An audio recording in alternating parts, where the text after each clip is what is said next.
शर्म तो कर थोड़ी। चंचल अपने कपड़े झाड़ते हुए घर के अंदर आई। उसे गंदे कपड़ों में देखकर शीला ने उससे पूछा, चंचल आज कहाँ कपड़े गंदे कर लाई, किससे उलझ कर आ रही है? वो गली का पप्पू है ना, वो क्रिकेट में चीटिंग कर रहा था, बोलने से मान ही नहीं रहा था। उसने कहा लड़की है, लड़की की तरह रह, हर बात पे अपनी नाक मत घुसेड़ा कर। ये भगवान, और तूने क्या किया? जरूर कुछ उल्टा सीधा किया होगा। नहीं मम्मी, मैंने तो बस उसकी नाक तोड़ दी, मेरी नाक के बारे में बोल रहा था ना।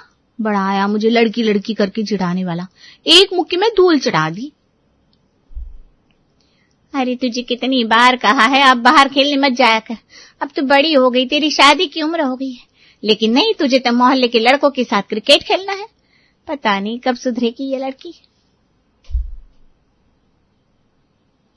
अरे चंचल तुम आ गई, मैं कब से तुम्हें ढूंढ रही थी। आ गई का क्या मतलब है? सामने में दिखाई नहीं दे रही क्या? नहीं दिखाई दे रही हूं तो चश्मा लगवा लो ना आप भाभी। चंचल तुमसे तो बात करना जैसे शेर के मुंह में हाथ डालने के बराबर है। अच्छा बताओ, क्यों ढूंढ रही थी मुझे? आपको भी मम्मी की तरफ प्रवचन देने का मन हो गया क्या? अरे नहीं बाबा, मैंने तुम्हारे फेवरेट पकोड़े बनाए थे तो तुम्हें खिलाने के लिए ढूंढ रही थी। अब जाओ जाकर कपड़े बदल लो, मैं तुम्हारे लिए चाय और पकोड़े लाती हूँ। ओके माय डियर भाभी, मैं यो गई यो आई। अब नाश्ता तैयार रखिए और हाँ खुद मत खा जाइएगा। चंचल कपड़े बदलने चली गई। सीमा तूने लाड़ प्यार में बिगाड़ रखा है इस लड़की को, भला इससे अब कौन ही प्यार करेगा? मुझे तो रात दिन इस लड़की की चिंता सताए रहती है। अरे मम्मी जी, आप ना ऐसे ही टेंशन ले रही है। चंचल अभी नादान है और अपने मायके में हर लड़की अल्हड़ी होती है, ससुराल जाकर इसे भी ठीक अकल आ जाएगी। अभी जब तक शादी तय नहीं होती तब तक हंसते खेलने दीजिए ना इसे। तभी चंचल कपड़े बदल कर आ गई और पकौड़े खाने लगी। वाह वाह, आपके हाथ में ना जादू है, चटनी थोड़ी और तीखी होती तो मजा आता। तभी प्रकाश ऑफिस से आता है। अरे कितनी भी तीखी चीज खा ले, तुझे तीखा लगेगा ही नहीं, तू खुद ही तीखी मिर्च जो है। और आप क्या हो भैया, मोटे से पेट को लेकर आलू हो रहे हो? प्रकाश तू भी क्यों छेड़ता है इसे, जानता है ना ये कितनी मुंहफट है। अच्छा ये छोड़, तू बता चंचल के लिए रिश्ते की कहीं बात चली क्या? हाँ मम्मी, एक दो जगह बात चलाई तो है, देखते हैं क्या जवाब आता है। सब अच्छा ही होगा, अब हमारी चंचल को झेलने के लिए भी कोई ना कोई ससुराल तो भगवान ने बनाया ही होगा। सीमा की बात सुनकर प्रकाश और शीला हंस पड़े। चंचल ने मुंह बना लिया। तभी प्रकाश का फोन बज उठा। हेलो जी, आप कौन बोल रहे हैं? माफ कीजिएगा, मैंने आपको पहचाना नहीं। मैं उमेश बोल रहा हूँ भवानीपुर से। आपकी बहन के लिए आपने बात की थी ना मेरे भाई सुरेश से। अरे हाँ हाँ अंकल, याद आया, नमस्ते। सुरेश अंकल से मेरी अच्छी जान पहचान है, मैंने उन्हें अपनी बहन के लिए कोई अच्छा लड़का और घर ढूंढने को कहा था। हाँ सुरेश ने बताया, तो मुझे लगा मेरे छोटे बेटे शेखर के लिए मुझे तुमसे एक बार बात करनी चाहिए। मेरा बेटा चार्टर्ड अकाउंटेंट है, अब उसकी भी शादी की उम्र हो गई है, तो तुम चाहो तो बात आगे बढ़ाए। अरे क्या अंकल, नेकी और पूछ आप लोग जब चाहे हमारे घर आ जाइए। चंचल और शेखर भी मिल ले, दोनों की मर्जी हो तो रिश्ता हो ही जाएगा। ठीक है बेटा, हम परसों ही तुम्हारे घर आ जाते हैं, राम जी ने चाहा तो सब अच्छा होगा। चलो फोन रखता हूँ। उमेश जी ने फोन रख दिया। फोन रखने के बाद प्रकाश ने शीला को रिश्ते की बात बताई। शीला और सीमा दोनों बड़ी ही खुश हुई और तैयारियों में लग गई। देखते ही देखते वो दिन भी आ गया जब लड़के वाले शीला के घर आए। बेटा कहाँ तक पढ़ी हो तुम? आप तो ऐसे पूछ रहे हैं अंकल जैसे आपको मुझसे नौकरी करवानी है। अरे 12वीं तक पढ़ाई की है मैंने, कैसे तैसे, फिर नहीं हो पाई मुझसे पढ़ाई। हाय राम, ये किस तरीके से बात करिए चंचल, बोलने का बिल्कुल तरीका ही नहीं है। अरे कुछ नहीं, वो मजाक कर रही है, बड़ी मजाकिया है। अरे बेटा चंचल, ये लोग अभी तुम्हें जानते नहीं है ना, ज्यादा मजाक मत करो। हाँ हाँ मम्मी बिल्कुल सही कह रही है, चंचल ना बड़ी हंसमुख है। हम तो एक बार के लिए परेशान हो गए थे कि ऐसी बहू होगी तो कैसे चलेगा। हमारी चंचल बहुत ही नेक दिल है, सबका ख्याल रखती है, बस थोड़ी मजाकिया है। अच्छा है ना, चंचल आपके घर जाएगी तो घर में हंसी खुशी का माहौल रहेगा। हाँ ये तो सही बात है। चंचल जी, आपको क्या क्या करना पसंद है? मुझे तो बुक्स पढ़ना, मूवीज देखना बहुत पसंद है। मुझे क्रिकेट खेलना, कबड्डी खेलना और बस करो चंचल, रहने दो, जब शादी हो जाएगी तो आराम से बता देना। बचपन में ना क्रिकेट और कबड्डी खेला करती थी, वही बता रही है। चंचल भी ना आज पूरे मजाक के मूड में है, वरना ये घर से बाहर निकलती तक नहीं है। हमें तो चंचल पसंद है जी। थोड़ी मजाक क्या है, पर संस्कार तो आपके घर के ही दिख रहा है। हाँ तो फिर शादी की तारीख निकलवाइए। आप जो तारीख निकलवाएंगे उसी में शादी होगी। जी बहन जी, हम जल्दी ही तारीख निकलवा कर बताते हैं। अच्छा अब हम चलते हैं, जल्दी मिलेंगे। हाँ अंकल, अब तो मिलना जुलना लगा ही रहेगा। इस तरह चंचल की शादी तय हो गई और कुछ दिनों बाद चंचल मायके से विदा होकर अपने ससुराल पहुंच गई। ससुराल में चंचल का सबने गृह प्रवेश करवाया। अंजलि बेटा, चंचल और शेखर की जरा आरती तो उतार, नई बहू घर आई है। अरे मैं कोई भगवान थोड़ी ना हूं जो बीदी से आरती उतारोगे। चंचल बेटा, ये तो रिवाज है, जब कोई नई बहू घर आती है तो उसकी आरती उतारी जाती है। मम्मी जी, चंचल जरा ज्यादा ही चंचल है, अभी गृह प्रवेश हुआ भी नहीं और कैसी बातें कर रही है। अरे नहीं बहू, चंचल ना मजाकिया किस्म की लड़की है, इसीलिए बोलती रहती है, बाकी बहुत गुणिया है। हाँ, देखते हैं आपकी बहुरानी कितनी गुणिया है। अंजलि ने आरती उतारी और इस तरह चंचल का गृह प्रवेश हुआ। अगले दिन सुबह सावित्री आवाज लगाती है, अरे बेटा चंचल, जरा सुन तो। चंचल। मम्मी जी, आपकी छोटी बहू को तब सुनाई देगा जब वो नींद से जागेगी।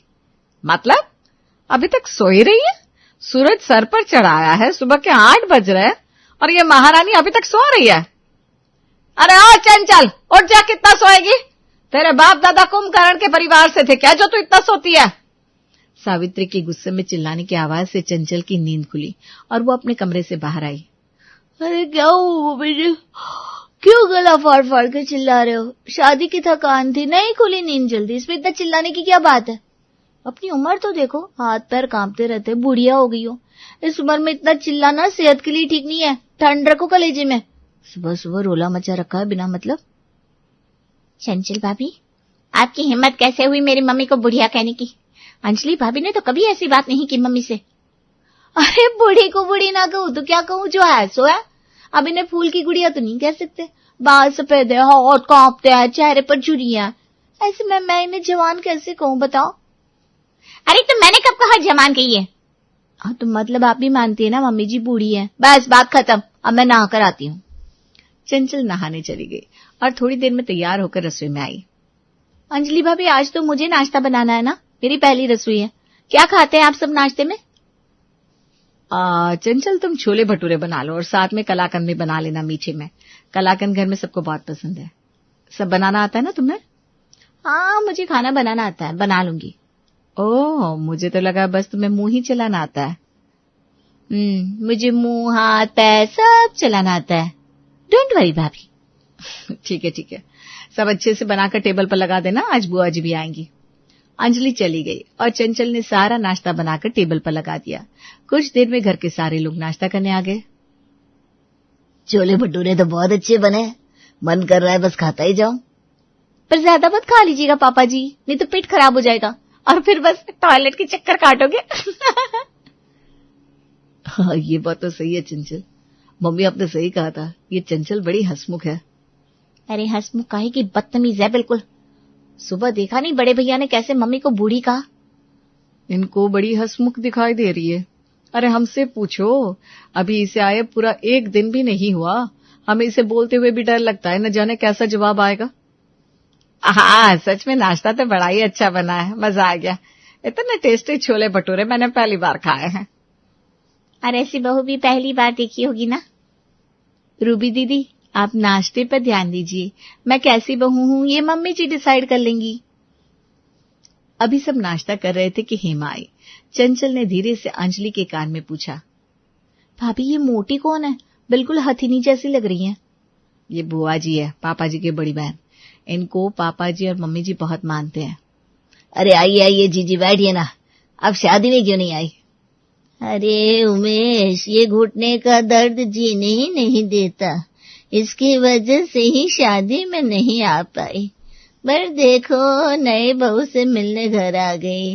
ये तो बहुत अच्छा किया जीजी आपने। चंचल, बुआ जी के पैर छुओ। चंचल ने बुआ जी के पैर छुए। जीती रहो, दूधो नहाओ, पूतो भलो। सावित्री बहू है तो सुंदर, पर कुछ ज्यादा ही दुबली नहीं है, शरीर में जान ही ना हो जैसे, घर के काम क्या करेगी? अरे जीजी दुबली है तो क्या हुआ, ससुराल में खा पीकर मोटी ताजी हो जाएगी। आप नाश्ता कीजिए, चंचल ने अपने हाथों से बनाया है। हाय बुआ जी, मुझे ना आपकी तरह मोटा नहीं होना, मैं तो दुबली पतली ही ठीक हूँ। कम से कम मुझ में फुर्ती तो बनी रहेगी। आप तो इतनी मोटी हो गई है कि आपसे ठीक से चला भी नहीं जाता। अरे बेशरम कैसे बोल रही है, देखो मुझे मोटी कह रही है। हद हो गई यहाँ तो, मोटी को मोटी कहो तो दिक्कत, बूढ़ी को बूढ़ी ना कहो। सच का तो उसे माना ही नहीं रहा। अरे बुआ जी, आप आईना नहीं देखती क्या? कभी आईने में खुद को देखिए, तब समझ में आएगा कि कैसे फैल गई हैं आप। पेट देखिए आपका गुब्बारे जैसा फूला हुआ है। ये कैसी बहू लाई तू सावित्री, बड़ों से बात करने की तमीज नहीं है। अरे थोड़ी तो शर्म कर, तेरे ससुर की बड़ी बहन हूँ मैं। अरे जीजी, इसकी तरह से मजाक करने की आदत है, आप दिल पे मत लीजिए। नाश्ता कीजिए ना, नाश्ता। बेचारी सावित्री चंचल की बातों को रफू कर रही थी, और करती भी क्या, चंचल तो मुंह से जैसे फायरिंग कर रही थी। इसी तरह सबने नाश्ता खत्म किया और हेमा कुछ देर रुककर चली गई। शाम को सावित्री आंगन में बैठी थी, तभी शांता सावित्री से मिलने आई। अरे सावित्री, सुना है तूने अपनी छोटी बेटी की शादी कर दी? कहाँ है बहू, जरा मिलवा तो सही। वो शांता, चंचल ना सुबह से कामकाज में जरा थक गई है, आराम कर रही है, तुम उससे बाद में मिल लेना। अरे मम्मी, चंचल भाभी से मोहल्ले की औरतों को ना ही मिलवाओ तो अच्छा है। आपकी छोटी बहू बहू नहीं, बम का गोला है। हाँ मम्मी जी, रूबी दीदी बिल्कुल ठीक कह रही हैं। न जाने अब इनको क्या बोल दे चंचल, उसे आराम ही करने दीजिए। देखा नहीं, बुआ जी के सामने जब आपने कभी मुंह नहीं खोला, उन्हें कैसे कह रही थी। बात तो तुम सब सही कह रहे हो, उसे तो जरा बोलने का तरीका कम ही है। अरे क्या गुस्सर पुसर हो रही है, कोई मुझे भी बताएगा? अरे तुम वो सब छोड़ो और बताओ कैसे आना हुआ। अरे अपनी रूबी के लिए एक रिश्ता है, कहो तो बताऊं। हाँ कहो ना, रूबी की भी तो शादी करनी है अब। दरअसल मेरे भाई का ही लड़का है, पढ़ा लिखा है, अपना मकान है और स्वभाव तो जैसे एकदम निर्मल पानी की तरह। लड़की का नाम ओम है। कल वो लोग मेरे घर आने वाले हैं, कहो तो ले आओ तुम्हारे घर। अरे हाँ हाँ, शुभ काम में देरी कैसे, तुम कल ही उनको लेते आना। सब ठीक रहा तो राम जी की दया से बात पक्की हो ही जाएगी। ठीक है सावित्री, मैं कल उनको लेकर आती हूँ। ऐसा कहकर शांता चली गई। दिन बीता। अगले दिन शांता लड़के वालों के साथ उमेश जी के घर आई। आइए मोहन जी, शांता बहन आपने अच्छा किया जो आज ही नहीं ले आई, आज हम सब भी घर पर ही हैं। अब भाई साहब, मैं तो सबका भला ही करती हूँ। मोहन भैया को तो आप जानती हैं, ये मेरी भाभी है मीरा, ये उनका बेटा विनोद। विनोद के लिए ही रूबी का रिश्ता लेकर आए हैं। अच्छा, आप लोग बैठिए, मैं रूबी को बुलाती हूँ। रूबी बेटा, चाय नाश्ता लेकर आना जरा। थोड़ी देर में रूबी हाथ में चाय की ट्रे लिए आई, उसके साथ चंचल भी नाश्ता लेकर आ गई। यह है रूबी मेरी बेटी, और यह है मेरी छोटी बहू चंचल। अभी कुछ ही दिन हुआ है इसकी शादी को। सावित्री, बहू तो बड़ी सुंदर लाई है, एकदम जापानी गुड़िया जैसी। बस ये जापानी गुड़िया से बहू मुंह ना खोले, वरना तुम सबको पता लगेगा कि ये गुड़िया नहीं तोप है। रूबी बेटा, तुम्हें घर के काम आते हैं ना? खाना बना लेती हो? जी, मुझे सब अच्छे से आता है और खाना बनाना मेरा शौक है। रूबी दीदी यार, झूठ मत बोला करो, मैं जब से इस घर में आई हूँ तब से एक बार भी मैंने आपको किचन में नहीं देखा। चंचल बेटा, शांत हो जाओ, शांत। अभी तुम्हें आए दिन ही कितने हुए हैं। वो ना हमारी बहू अपने नाम की तरह चंचल है, थोड़ी हंसी मजाक करती रहती है। कोई बात नहीं, आप लोगों को अगर ओम से कुछ पूछना है तो पूछ लीजिए। लड़का पढ़ा लिखा है, अच्छा घर है, हमें और क्या चाहिए, हमें कुछ नहीं पूछना। पर मुझे कुछ कहना है। ओम, तुम्हारी हाइट हमारी रूबी दीदी से कम है। हमारी दीदी है अच्छी खासी लंबी चौड़ी और तुम ठहरे सिंगल हड्डी, और ऊपर से दीदी के कंधे तक आते हो। सोच लो, कहते हैं जिसकी बीवी पति से लंबी होती है ना, वो पति को दबा कर रखती है। तुम तो गए बेटा काम से, अब तुम्हें क्या करना है देख लो। मम्मी पापा, मुझे नहीं करनी ये शादी वादी, अब चलिए यहाँ से। अजीब ही फैमिली है, मुझे नहीं रहना सारी उम्र दबकर। हाँ चलो बेटा, आपको अपनी मजाकिया बहू मुबारक हो। लड़के वाले चले गए। अब सावित्री देवी का गुस्सा 7वें आसमान पर था। चंचल, क्या यही सिखाया है तुम्हारी माँ ने तुम्हें, सबकी बेइज्जती करना? तुम किसी का भला होते हुए नहीं देख सकती क्या? अच्छा खासा मेरी रूबी का रिश्ता तय हो रहा था, आज तुम्हारी वजह से टूट गया। अरे पर मैंने गलत क्या कहा? जो सही था वही तो कहा मैंने। रूबी दीदी के सामने वो लड़का कितना अजीब लग रहा था। ऐसे बेटी को आप लोग किसी के भी साथ बांध दोगे क्या? तुम चुप करो बहू, अभी तुम्हारी उम्र क्या है? कितनी दुनिया देखी है तुमने जो इतनी बड़ी बड़ी बातें करती हो। बड़ों का लिहाज ही नहीं है बिल्कुल। अरे थोड़ी तो शर्म करो। अरे शर्म होगी तभी आएगी ना, बिना सोचे समझे बस बोलना है इसे। आज तुम्हारी वजह से सब दुखी है। अगर आइंदा उल्टी सीधी बातें की ना तो तुम्हें तुम्हारे मायके छोड़ाऊंगा। हमें ऐसे बदतमीज और बेशर्म लड़के नहीं चाहिए अपने घर में। अरे पर रूबी है कहाँ? कहीं दिखाई नहीं दे रही, अचानक कहाँ चली गई? और कहाँ होगी, बेचारी अपने कमरे में रो रही होगी, उसका रिश्ता जो टूट गया। अरे पर थोड़ी देर पहले मैंने उन्हें बाहर जाते हुए देखा था। अभी बाहर क्यों गई क्या पता। सब रूबी को ढूंढ रहे थे, तभी रूबी एक लड़के का हाथ पकड़कर घर में आ गई। उसे किसी लड़की के साथ देखकर सभी चौंक गए। रूबी तुम कहाँ गई थी और ये लड़का कौन है? हाँ रूबी बताओ, इससे पहले कभी दिखा नहीं। ये जयेश है, मैं इसे प्यार करती हूँ। आप सबकी इजाजत से हम दोनों शादी करना चाहते हैं। नमस्ते, मैं आपकी बेटी को बहुत खुश रखूंगा। पर ये तो बताओ तुम करते क्या हो, तुम्हारी फैमिली कहाँ है? अगर सब अच्छा लगा तो हमें भी कोई आपत्ति नहीं होगी। हाँ, रूबी की खुशी में ही हम सबकी खुशी है। जी मेरा अपना गाड़ियों का शोरूम है। इसी शहर में हमारा एक मकान है। मेरे घर में मेरे पापा मम्मी है, बस भगवान की दया से सब कुछ है हमारे पास। रूबी को मैं अपनी पत्नी बनाकर अपने घर ले जाना चाहता हूँ बस।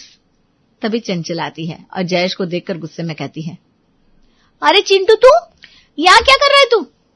कौन चिंटू? मेरा नाम जयेश है, मैं रूबी से प्यार करता हूँ। तू चिंटू ही है, तू भूल गया क्या? मैंने तुझे बीच बाजार में अपनी चप्पल से कितना मारा था, याद आया कि याद दिलाऊं? चंचल ये तुम क्या बोले जा रही हो? मैं एकदम सच बोल रही हूँ मम्मी जी, मेरा विश्वास कीजिए। इसका ना तो कोई शोरूम है ना ही कोई मकान। अरे पूरा परिवार फ्रॉड है, फ्रॉड। रूबी दीदी की जिंदगी खराब कर देगा ये लड़का। ये झूठ बोल रही है। मैं एकदम सच बोल रही हूँ। विश्वास ना हो तो मेरे भैया को फोन करके पूछ लीजिए, वो इसकी पूरी हिस्ट्री आपको बताएंगे। शेखर ने चंचल के भैया प्रकाश को फोन किया। उन्होंने सारी बात सच बता दी। ये प्रूव हो गया कि ये लड़का फ्रॉड है। मम्मी पापा, चंचल बिल्कुल सही बोल रही है। ये लड़का और इसकी पूरी फैमिली लोगों को बेवकूफ बनाकर उनका पैसा लूटते हैं। अब बता चिंटू, सीधे से जाएगा या हम करें तेरी खातिरदारी? आप लोगों की जरूरत नहीं है, इसके लिए तो मैं ही बहुत हूँ। एक हाथ पड़ेगा मेरा तो यहीं ढेर हो जाएगा। मैं देख लूंगा सबको। चिंटू उर्फ जयेश वहां से डरकर भाग गया। थैंक यू भाभी, आज आपकी वजह से मेरी जिंदगी खराब होने से बच गई। आपका यूं मुंह फट होना ही आज काम आ गया। हाँ चंचल बेटा, तुम थोड़ी बदतमीज जरूर हो, पर तुम्हारा मन हीरे जैसा है। हमने ही तुम्हें पहचानने में गलती कर दी।